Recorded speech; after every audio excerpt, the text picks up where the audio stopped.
Fishing is part of Appalachian daily life, as common as eating breakfast or tying your shoes. It isn't uncommon to see as many wide-mouthed bass stuffed and mounted on living room walls as there are pictures of family. Morning fishing, noon fishing, in-between fishing, and of course, night fishing. Night fishing is a time when fishermen come alive, especially at the spillway.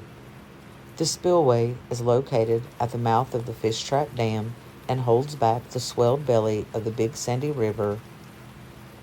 Built by the Army Corps of Engineers and completed in 1968, it was designed to help with flooding in the area and was dedicated at a ceremony by the then President Lyndon Johnson himself. The dam is host to many species of fish and lures in anglers from all over, but its biggest audience are locals, old and young. And on any given muggy summer night, you can find it buzzing with families and friends who come to relax and see what they can hook. One night, my husband and some friends headed off towards the dam to fish. He and his buddies and a couple of their kids piled into an old blue blazer and headed out. They chose to walk down to the part of the lake that pushes down past the state park playground, where the waters were calmer and there wasn't so much hustle and bustle from the noise at the dam. They walked down the slanted embankment and cast their lines. It was around 11 p.m. The night was quiet, and the only light they had were from a couple of flashlights and a few stray beams of light that made their way down the hill from the street light behind where they had parked. There was little conversation as the focus was on catching fish, and even the kids who had been on these trips since they could walk were quiet, just watching the water churn by and waiting for the tug of the line. All at once, one of the kids asked in a loud whisper, "Who is that?"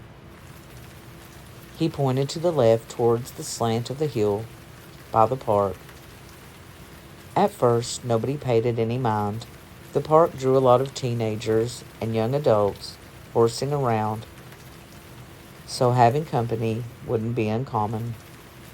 But again, he asked, more insistent, "Who is that?" He insisted he saw 2 feet at the top of the hill. He couldn't make out anything more as the light shining behind the figure was making it only a blurry shadow. The men glanced up to where the boy was pointing, but saw no one. They went back to casting their lines and dismissed it. They continued to fish until the mist started to hover above the water and decided then to give up for the night. They packed up their gear and started back towards the vehicle.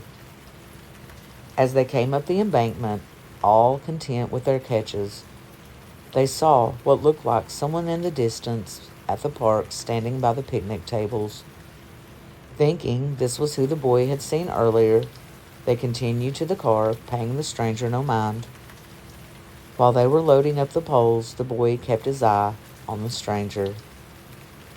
They were almost finished loading up when my husband closed the hatch and turned to tell the kids to get in, when he glanced over to see the man now walking across the park.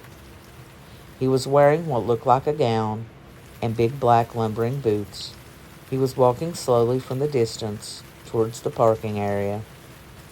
The other men had piled into the blazer, and the kids were now fighting over who would sit where, and all the while the man grew closer. As my husband stood at the driver's door ready to get in, he looked back, and the man became more visible in the light.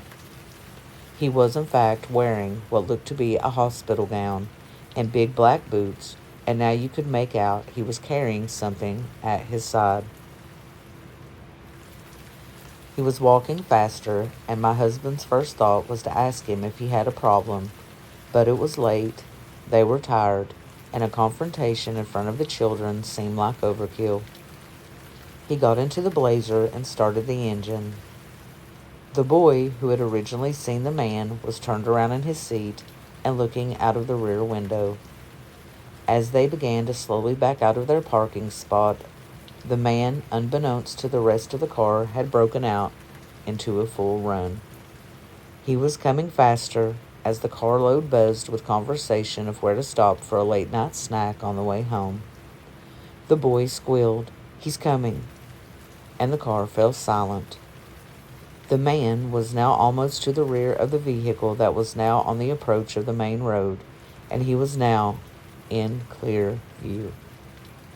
He was tall, thin, and bald, wearing a hospital gown and those black boots, and was now raising a machete with both hands on the handle high into the air. His face was solemn, and his eyes were focused. My husband quickly looked in his rearview mirror, and when he saw him, he tore out onto the road and sped away. The boy's eyes still locked on the man as they drove off. Some may ask, why didn't the men stop and overpower him?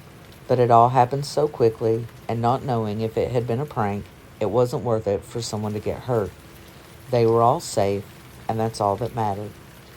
When they reached home, my husband called the state police to let them know what he had seen and the description of the man. No one was ever found. They continued to night fish and never saw the man again. Was he a mentally deranged stranger wielding a weapon? Or was it a dangerous prank? No one will ever know. Thank you for listening. Please subscribe and sleep well.